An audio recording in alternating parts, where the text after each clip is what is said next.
रसूल अल्लाह सल्लल्लाहु अलैहि वसल्लम ने फरमाया, तुम अपने रब अल्लाह से डरो, 5 वक्त की नमाज पढ़ो, माह रमजान के रोजे रखो, अपने माल की ज़कात अदा करो और अमीर की इताअत करो। इससे तुम अपने रब की जन्नत में दाखिल हो जाओगे।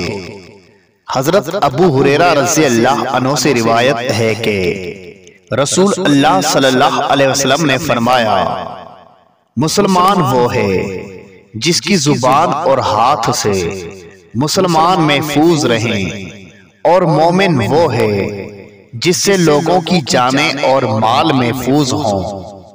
आप सल्लल्लाहु अलैहि वसल्लम ने फरमाया, जब तुम में से कोई शख्स रोजा इफ्तार करे तो उसे चाहिए कि वो खजूर से इफ्तार करे, क्योंकि खजूर बायसे बरकत है।